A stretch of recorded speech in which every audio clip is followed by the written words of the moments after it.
ಆಧ್ಯಾತ್ಮದ ಆನಂದ ಅಂತ ಇವತ್ತಿನ ವಿಷಯ. ಅಧ್ಯಾತ್ಮ ಅಂದ್ರೆ ಆನಂದದ ವಿಷಯ. ನಾವು ಕಲ್ಸಕ್ರೆ ಅಂತ ಹೇಳಿದ ತಕ್ಷಣ ನಮ್ಗೇನು ಭಾವನೆ ಬರುತ್ತೆ? ಏನಾದ್ರು ಕಹಿ ಅನುಭವ ಆಗುತ್ತಾ? ಕಲ್ಸಕ್ರೆ ತಿಂದು ಅಭ್ಯಾಸ ಇರೋದ್ರಿಂದ ಕಲ್ಸಕ್ರೆ ಅಂತ ಹೆಸರು ಹೇಳಿದ ತಕ್ಷಣವೇ ನಮಗೆ ಗೊತ್ತಾಗುತ್ತೆ ಅದು ಸಿಹಿ ಅಂತ. ಹಾಗೆ ಆಧ್ಯಾತ್ಮ ಅಂತ ಹೇಳಿದ ತಕ್ಷಣ ನಮ್ದು ಬೇಕು ಅಂತ ಅನಿಸ್ಬೇಕು. ಆದ್ರೆ ಎಷ್ಟೋ ಜನ ಕೇಳ್ತಾ ಇರ್ತಾರೆ, ಹುಡುಗರು ಮುಖ್ಯವಾಗಿ, ಏನದು ಅಧ್ಯಾತ್ಮ ಅಂತಂದ್ರೆ ಅದು ಹೀಗಿದ್ರೆ ಆಗೋದಿಲ್ವಾ ಅಂತ ಕೂಡ ಕೇಳ್ತಾರೆ. ಅನುಭವ ಆಗ್ಬೇಕಾದ್ರೆ ಮೊದಲೇ ಅಂತಂತ ಪ್ರಶ್ನೆಗಳು ಸಹಜವಾಗಿಯೇ ಹಾಗೆ ಕೇಳೋಕೆ ಹೋದ್ರೆ 100ಕ್ಕೆ 100 ಜನ ಈ ಆಧ್ಯಾತ್ಮದ ವಿಷಯವಾಗಿ ಸುಮ್ಮನೆ ಅದೊಂದು ಶಬ್ದ ಕೇಳಿ ಅದೊಂದು ಏನೋ ಇದೆ, ಅದೇನೋ ನೋಡೋಣ ಅಂತನ್ನುವ ಒಂದು ಕುತೂಹಲದಿಂದ ಪ್ರವೇಶ ಮಾಡುವವರೇ ಹೊರತು ಅನುಭವದಿಂದ ಪ್ರವೇಶ ಮಾಡೋದು ಹೇಗೆ ತಾನೇ ಸಾಧ್ಯ? ಅಲ್ಲ, ಅನುಭವ ಎಲ್ಲಾಗಿದೆ ಅಂತ. ಅದು ಅನುಭವ ಆಗುವುದು ಯಾವಾಗ ಅಂತ ಹೇಳಿದ್ರೆ ಅನುಸರಿಸಿ ಅನುಸರಿಸಿ ಅನುಸರಿಸಿ, ಮೊದಲು ಅನುಕರಿಸಿ ಅನುಕರಿಸಿ ಅನುಕರಿಸಿ, ಆಮೇಲೆ ಅನುಸರಿಸಿ ಅನುಸರಿಸಿ ಅನುಸರಿಸಿ, ಆಮೇಲೆ ಏನೋ ಒಂದು ಚೂರು ಪಾರು ಅನುಭವ ಆದಾಗ ಓಹೋ ಏನೋ ಒಂದು ಸ್ವಲ್ಪ ಇದೆ ಅಂತ ಅನಿಸಿ, ಆಮೇಲೆ ಮತ್ತೆ ಆ ಸಾಧನೆಯನ್ನು ಮುಂದುವರಿಸಿ ಮಧ್ಯೆ ಮುಗ್ಗರಿಸಿ, ಆಮೇಲೆ ಮತ್ತೆ ಎದ್ದು ಬಟ್ಟೆ ಜಾಡಿಸ್ಕೊಂಡು ಮತ್ತೆ ಸಾಧನೆಗೆ ತೊಡಗಿ ಏಸು ಸಲ ತಪವಗೈ ದೇಸು ಬಂದವನಂತು ಕೌಶಿಕಂ ಬ್ರಹ್ಮರ್ಷಿ ಪದಕರ್ಗನಾಥನ್ ಗಾದಿ ಪಡುತ್ತ ಇನ್ನೊಮ್ಮೆ ಮತ್ತೊಮ್ಮೆ ಮರಮರಳಿ ಲೇಸಾಗಿ ಸಾತ್ವವನು ಮಂಕುತಿಮ್ಮ. ಏಸು ಸಲ ತಪವಗೈ ದೇಸು ಬಂದವನಂತು, ಬನ್ನ ಅಂತಂದ್ರೆ ಕಷ್ಟ ಅಂತ. ಏಸು ಸಲ ತಪವಗೈದು, ಎಷ್ಟು ಸಲ ತಪಸ್ಸನ್ನು ಮಾಡಿದ ಅವನು. ಕೌಶಿಕ ವಿಶ್ವಾಮಿತ್ರ ಆಮೇಲೆ ಆದ. ವಿಶ್ವಾಮಿತ್ರ ಆದ ಮೇಲೆ ತಪಸ್ಸು ಅವನು ಮಾಡಿದ್ದಲ್ಲ, ಸುಮ್ಮನೆ ಆನಂದವನ್ನು ಅನುಭವಿಸಿದ್ದಷ್ಟೇ. ಏಸು ಸಲ ತಪವಗೈದೇಸು ಬನ್ನವನ ಅಂತು ಅಂತಂದ್ರೆ ಅನುಭವಿಸಿ ಅಂತ ಪಡೆದು. ಏಸು ಸಲ ತಪವಗೈದೇಸು ಬನ್ನವನ ಅಂತು ಕೌಶಿಕಂ ಬ್ರಹ್ಮರ್ಷಿ ಪದಕ್ಕೆ ಅರ್ಹನು ಆದನು. ಬ್ರಹ್ಮರ್ಷಿ ಪದಕ್ಕೆ ಹೇಗೆ ಅರ್ಹನಾದ ಅವನು, ಹಾಗೇನೇನೆ ಘಾಸಿ ಪಡುತ್ತ ಇನ್ನೊಮ್ಮೆ ಮತ್ತೊಮ್ಮೆ ಮರಮರಳಿ ಲೇಸಾಗಿಸ ಆತ್ಮವನು. ಮಂಕುತಿಮ್ಮ, ಲೇಸಾಗಿಸು ಆತ್ಮವನು.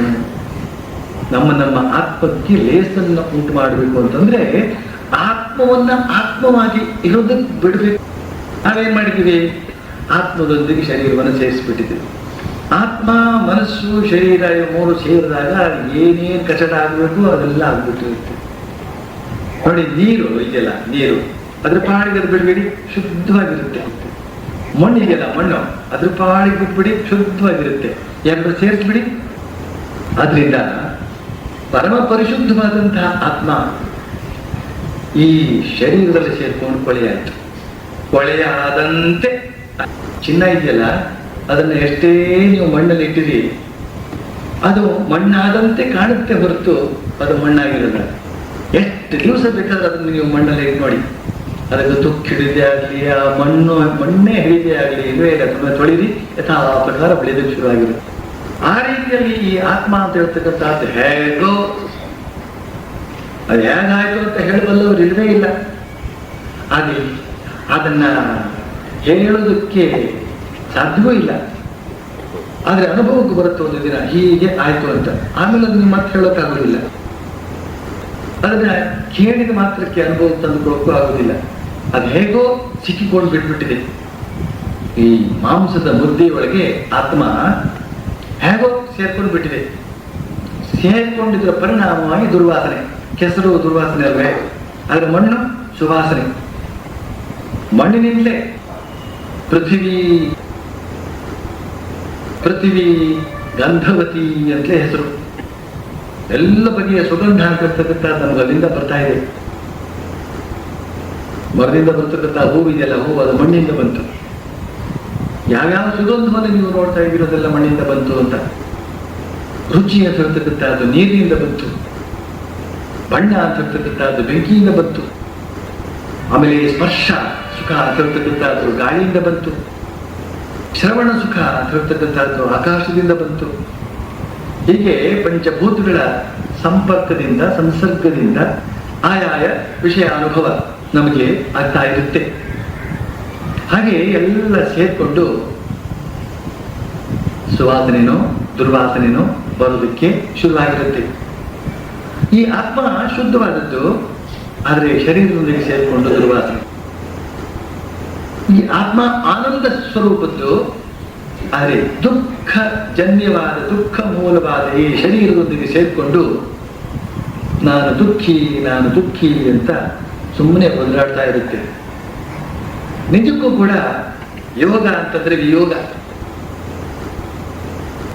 ಅಂತ ಹೇಳಿದ್ರೆ ಇದರೊಳಗೆ ಸೇರ್ಕೊಂಡಿರ್ತಕ್ಕಂತಹ ಆತ್ಮವನ್ನು ಬಿಡಿಸೋದು. ಜ್ಞಾನಯೋಗದಲ್ಲಿ ನಾನು ಶರೀರವಲ್ಲ, ನಾನು ಬುದ್ಧಿಯಲ್ಲ, ನಾನು ಮನಸ್ಸಲ್ಲ, ನಾನು ಚಿತ್ತವಲ್ಲ, ನಾನು ಅಹಂಕಾರವಲ್ಲ, ನಾನು ಯಾವುದೂ ಇಲ್ಲ, ನನಗೆ ಯಾವುದೂ ಇಲ್ಲ, ನಾನು ನಿತ್ಯ ಶುದ್ಧ ಮುಕ್ತ ಬುದ್ಧನಾದಂಥ ಆತ್ಮ ಅಂತ ಭಾವಿಸ್ತಾ ಆಗೋದು. ರಾಜಯೋಗದಲ್ಲೂ ಕೂಡ ಹಾಗೇನೆ ಧ್ಯಾನ ಮಾಡ್ತಾ ಆ ಆತ್ಮದ ಸ್ವರೂಪದ ಕುರಿತಾಗಿ ಧ್ಯಾನ ಮಾಡ್ತಾ ತನ್ನೊಳಗಡೆಗೆ ಇದ್ದು ಈ ಶರೀರವನ್ನು ಮರೆತು ಶರೀರದಿಂದ ವಿಯೋಗವನ್ನು ಪಡೆಯುವುದು. ಶರೀರದಿಂದ ವಿಯೋಗವನ್ನು ಪಡೆದಾಗ ಮನಸ್ಸು ಆತ್ಮದಲ್ಲಿ ಯೋಗವನ್ನು ಹೊಂದುತ್ತೆ, ಮನಸ್ಸು ಆತ್ಮದಲ್ಲಿ ಸೇರ್ಪಡುತ್ತೆ. ಅದು ವಿಲೀನಗೊಂಡಾಗ ಅದು ಮತ್ತು ಆತ್ಮ ಬೇರೆ ಬೇರೆ ಅಂತ ಹೇಳೋದಕ್ಕೆ ಸಾಧ್ಯವೇ? ಆ ರೀತಿಯಲ್ಲಿ ಸೇರ್ಕೊಂಡು ಹೋಗ್ಬಿಡುತ್ತೆ.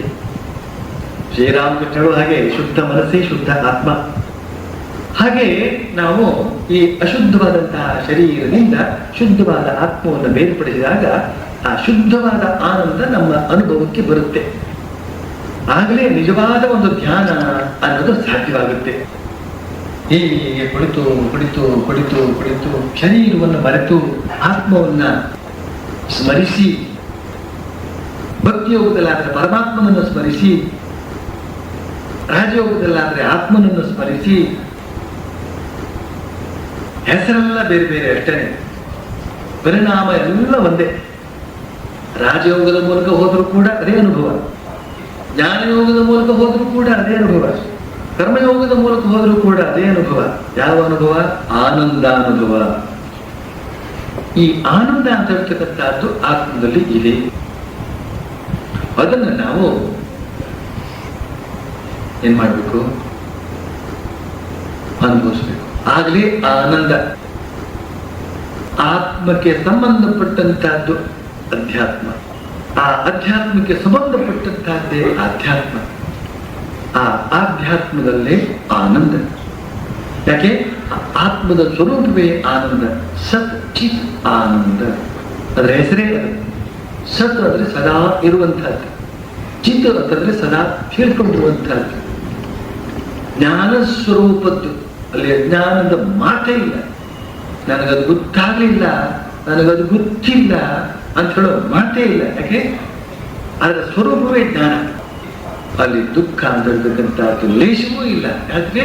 ಅದು ಆನಂದ ಸ್ವರೂಪದ್ದು. ಹೀಗೆ ನಮ್ಮ ಆತ್ಮ ಇದೆಯಲ್ಲ, ನನ್ನನ್ನು ಮಾತನಾಡಿಸುವಂತಹ ಆತ್ಮ ಇದೆಯಲ್ಲ, ನೀವು ಕೇಳಿ ತಲೆದೂಗಿಸುವಂತಹ ಆತ್ಮ ಇದೆಯಲ್ಲ, ಆ ಆತ್ಮ ಆನಂದ ಸ್ವರೂಪದ್ದು. ಅದು ಎಂದೆಂದಿಗೂ ಇರುವಂತಹದ್ದು, ಉಳಿದದ್ದೆಲ್ಲ ಹೋಗುವಂತಹದ್ದು. ಆದ್ರಿಂದ ಅದು ಸತ್. ಅದಕ್ಕೆಲ್ಲವೂ ತಿಳಿದಿದೆ, ಏಕಕಾಲದಲ್ಲಿ ತಿಳಿದಿದೆ, ತಿಳಿದೇ ಇರುವಂತಹದ್ದೇ ಇಲ್ಲ. ಆದ್ರಿಂದ ಅದು ಜ್ಞಾನ ಸ್ವರೂಪ. ಅದು ಸದಾ ನಗ್ತಾ ಕುಣಿತಾ ಇರುವಂತಹದ್ದು.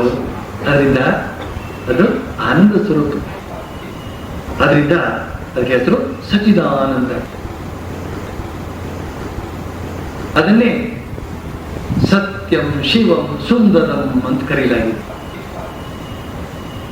ಸತ್ಯ ಅದೇ ಸತ್ಯ. ಶಿವ ಅಂದ್ರೆ ಮಂಗಳ ಸ್ವರೂಪದ್ದು, ಜ್ಞಾನ ಸ್ವರೂಪದ್ದು. ಸುಂದರ ಅದೇ ಆನಂದ. ಅಸ್ತಿ ಭಾತಿ ಪ್ರಿಯ ಅಂತ ಇನ್ನೊಂದು ಶಬ್ದ ಇದೆ. 3 ಶಬ್ದಗಳು. ಅಸ್ತಿ ಅಂದ್ರೆ ಸದಾ ಇದೆ ಅಂತ, ಭಾತಿ ಅಂತಂದ್ರೆ ಎಲ್ಲವನ್ನು ಕೂಡ ಅಳಿಸಿ ತೋರಿಸಿಕೊಡುತ್ತೆ. ಇದು ಇಂಥದ್ದು, ಇದು ಇಂಥದ್ದು, ಇದು ಇಂಥದ್ದು ಅಂತ ಜ್ಞಾನವನ್ನು ಉಂಟು ಮಾಡಿಕೊಡ್ತದೆ. ಭಾ ಅಂದ್ರೆ ಜ್ಯೋತಿ ಅಂತ ಅರ್ಥ.